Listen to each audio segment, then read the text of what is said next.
Hello students, welcome to constant exam GK. इस video में 7 से 9 अक्टूबर 2024 के इंपॉर्टेंट डेली करंट अफेयर्स के ऊपर चर्चा करेंगे और क्वेश्चंस को डिटेल्स में समझेंगे, जो कि आपके हर एक कॉम्पिटेटिव एग्जाम्स के लिए काफ़ी इंपॉर्टेंट होने वाले हैं। तो एक भी क्वेश्चन बिना मिस किए वीडियो पूरा देखिएगा और हर एक क्वेश्चन को अटेम्प्ट जरूर करिएगा, क्योंकि ये सारे सिलेक्टिव और मोस्ट इंपॉर्टेंट क्वेश्चंस हैं। और अगर आप हमारे चैनल पर नए हैं तो हमारे चैनल को भी जरूर सब्सक्राइब कर लीजिए, क्योंकि इस तरह के वैल्यूएबल वीडियोज़ मैं आपके लिए हमेशा लेकर आता रहता हूँ। तो चलिए बिना टाइम वेस्ट किए वीडियो करते हैं स्टार्ट। उस उष्णकटिबंधीय तूफान का नाम क्या है जो फिलीपींस और दक्षिण कोरिया की ओर बढ़ रहा है? ऑप्शन 1 क्रेथॉन। जी हाँ, यह आधिकारिक इसके प्रभाव के लिए तैयारी कर रहे हैं और जितने भी संभावित तूफान हैं एक तूफान में तब्दील होने की भी उम्मीद लगा रहे हैं। यह ताइवान के पास पहुंच गया था और दक्षिण कोरिया भी तूफान क्रेथॉन के लिए तैयार था, क्योंकि यह ताइपे के पास गुजरने के बाद जेजू द्वीप को प्रभावित कर सकता था। भारत के विदेशी मुद्रा भंडार का रिकॉर्ड उच्चतम स्तर क्या था? 692.3 बिलियन डॉलर। जी हाँ, इस रिजर्व में 605.7 बिलियन डॉलर की विदेशी मुद्रा परिसंपत्तियाँ थीं और 63.6 बिलियन डॉलर का स्वर्ण भंडार था, और अंतर्राष्ट्रीय मुद्रा कोष के पास 18.5 बिलियन डॉलर के विशेष आहरण अधिकार भी इसमें शामिल थे। यूपी इंटरनेशनल ट्रेड शो 2024 में किस कंपनी को सर्वश्रेष्ठ प्रदर्शन का पुरस्कार मिला है? ऑप्शन 3 THDC इंडिया लिमिटेड को। और इस कंपनी ने अपने अत्याधुनिक बिजली संसाधनों को प्रदर्शन किया है, जिसकी केंद्रीय मंत्री शाडिल्य गिरिराज सिंह ने प्रशंसा की, जिन्होंने पुरस्कार भी प्रदान किया था। और मिनी रत्न श्रेणी 1 उद्यम के रूप में THDCIL टिहरी बांध और कोटेश्वर बांध सहित कई बिजली संयंत्रों का संचालन भी करता था और थर्मल पावर उत्पादन और सौर पार्कों में प्रवेश भी कर रहा है। इंडियन न्यूज़पेपर सोसाइटी के नए अध्यक्ष के रूप में किसे चुना गया है? श्रेयम कुमार को। और यह उन्हें 15 अप्रैल 1967 को ये इनका जन्म हुआ था, और ये एक अनुभवी मीडिया पेशेवर राजनीतिज्ञ भी हैं। उन्होंने मातृभूमि समूह की मीडिया उपस्थिति का विस्तार करने में महत्वपूर्ण भूमिका निभाई है और भारत और विदेशों में मलयाली समुदाय की सेवा के लिए कई संस्करण और प्लेटफॉर्म भी लॉन्च किए हैं। कैटफिश की नई प्रजाति एक्सोस्टोमा सेंटियोनोए किस राज्य में खोजी गई? नागालैंड में। ऑप्शन 3। और इसकी नई पहचान की गई, जिसे होलोटाइप JSIFF 9871 के रूप में सूचीबद्ध किया गया है, और इसकी लंबाई 75.8 mm मापी गई है। और यह खोज नागालैंड के समृद्ध जैव विविधता में इजाफा करती है, जो अपने अनोखे वनस्पतियों और जीवों के लिए जाना जाता है। कौन सा देश 2025 में रूसी सीमा के पास नाटो की नई उत्तरी भूमि कमान की मेजबानी करेगा? फिनलैंड। इस रणनीति का कदम का उद्देश्य क्षेत्र में निवारक और रक्षा क्षमताओं को बढ़ाना है। Multi corps land component command नामक यह कमांड नाटो के नॉरकॉफ जॉइंट फोर्स कमांड और फिनलैंड की भूमि सीमा कमान के तहत काम करेगी, जिसकी शुरुआत वार्षिक बजट 8.5 यूरो मिलियन रखी गई, और यह विकास क्षेत्रीय सुरक्षा के लिए फिनलैंड की प्रतिबद्धता और नाटो के साथ इसकी साझेदारी को भी रेखांकित करता है। जापान में विश्व एथलेटिक्स कॉन्टिनेंटल टूर में पुरुषों की 5000 मीटर दौड़ में स्वर्ण पदक किसने जीता? गुलवीर सिंह ने। भारत की पहली सरकारी वित्त पोषित मल्टी मॉडल AI पहल भारत जेन का नेतृत्व कौन सी संस्था कर रही है? IIT बॉम्बे। और इस पहल का नेतृत्व IIT बॉम्बे द्वारा सामाजिक समानता और सांस्कृतिक संरक्षण को बढ़ावा देने पर केंद्रित होगा। भारत में क्रूज पर्यटन को बढ़ाने के लिए क्रूज भारत मिशन किस शहर से शुरू किया गया है? मुंबई।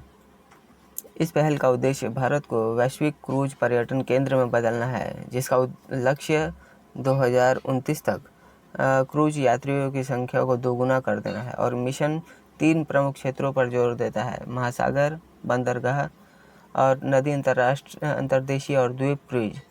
इसे 3 चरणों में लागू किया जाएगा, जिसमें शुरुआत में अध्ययन, मास्टर प्लानिंग और मौजूदा क्रूज सुविधाओं के आधुनिकीकरण पर ध्यान केंद्रित किया जाएगा। 8वें संयुक्त सैन्य अभ्यास काजिंद 2024 में भारत के साथ कौन सा देश भाग ले रहा है? कजाकिस्तान। जी हाँ, इसमें भारतीय सेना के कुमाऊं रेजिमेंट के 120 ऐसे कर्मी थे जो कजाक समकक्षों के साथ भाग ले रहे हैं, और इस संयुक्त सैन्य अभ्यास का उद्देश्य दोनों देशों के सेनाओं के बीच सहयोग और कौशल को बढ़ावा देना है। अक्टूबर 2024 में IL&FS समूह के नए अध्यक्ष और प्रबंध निदेशक के रूप में किसने नियुक्त किया गया है? नंद किशोर को। किस कंपनी ने अपने ग्रीन अमोनिया परियोजना के लिए भारत की सबसे बड़ी नवीकरणीय ऊर्जा खरीद निविदा शुरू की है? हाइजेनको ग्रीन एनर्जीज। यह निविदा सौर परियोजना में से 600 ऐसे 50 मेगावाट और पवन ऊर्जा से 500 मेगावाट के लिए बोली आमंत्रित करती है, जो हाइजेनको की स्थिरता के प्रति प्रतिबद्धता को भी दर्शाता है। किस भारतीय बैंक ने सिंगापुर एयरलाइंस के साथ सह ब्रांडेड क्रेडिट कार्ड लॉन्च किया है? भारतीय स्टेट बैंक। भारत में धन शोधन निवारण अधिनियम किस वर्ष पारित किया गया था? 2002 में। राष्ट्रीय औद्योगिक गलियारा विकास कार्यक्रम के तहत एक महत्वपूर्ण परियोजना बिटकिन औद्योगिक क्षेत्र किस भारतीय राज्य में स्थित है? ऑप्शन 3 महाराष्ट्र में। यह परियोजना दिल्ली मुंबई औद्योगिक गलियारे का हिस्सा है और इसमें प्रमुख परिवहन केंद्रों से बेहतरीन कनेक्टिविटी भी है। महाराष्ट्र औद्योगिक टाउनशिप लिमिटेड ने महाराष्ट्र औद्योगिक विकास निगम और राष्ट्रीय औद्योगिक गलियारा विकास कार्यान्वयन ट्रस्ट के साथ मिलकर इस महत्वाकांक्षी परियोजना को आगे बढ़ाया है। पंजाब और हरियाणा में खेतों में आग लगने की समस्या से निपटने के लिए सरकार द्वारा पूसा 44 के विकल्प के रूप में किस चावल की किस्म को बढ़ावा दिया जा रहा है? पूसा 2090। उस एयरलाइन का नाम क्या है जिसने एयर इंडिया एक्सप्रेस के साथ विलय करके एक बड़ी कम लागत वाली एयरलाइन बनाई है? AIX connect. और यह एक रणनीतिक विलय भी है। इसका उद्देश्य परिचालन को समेकित करना है और हवाई यात्रा की बढ़ती हुई मांग को पूरा करने के लिए एयरलाइन की क्षमता को बढ़ाना है, खासकर युवा यात्रियों के बीच। चीन ओपन के सेमीफाइनल में डेनियल मेदवेदेव को हराकर किसने जीत हासिल की है? कार्लोस अल्कराज ने। इस जीत से मेदवेदेव के खिलाफ अल्कराज का रिकॉर्ड हो गया है 6-2, जो कि उनके प्रभावशाली एथलेटिज्म और कौशल को भी दर्शाता है। टूर्नामेंट में अल्कराज की सफलता और उनके मजबूत प्रदर्शन को उजागर करती है, जो उन्हें एक आशाजनक फाइनल मैच के लिए तैयार करती है। किस राज्य ने पूरे डीजल और पेट्रोल वाहनों को हटाने के लिए नई कर छूट पहल शुरू की है? उत्तर प्रदेश। किस भारतीय राज्य ने हाथियों के आतंक को नियंत्रित करने के लिए प्रशिक्षित हाथियों की तैनाती के लिए कर्नाटक के साथ एक समझौता ज्ञापन पर हस्ताक्षर किया है? आंध्र प्रदेश। आंध्र प्रदेश ने मानव हाथी संघर्ष को कम करने के लिए कुम्की के नाम से जाने जाने वाले प्रशिक्षित हाथियों की तैनाती के लिए कर्नाटक के साथ एक समझौता किया है। इस सहयोग में हाथियों को पकड़ने, संभालने और संरक्षण के लिए ज्ञान हस्तांतरण, प्रशिक्षण कार्यक्रम और विशेषज्ञता साझा भी करना इसमें शामिल किया गया है।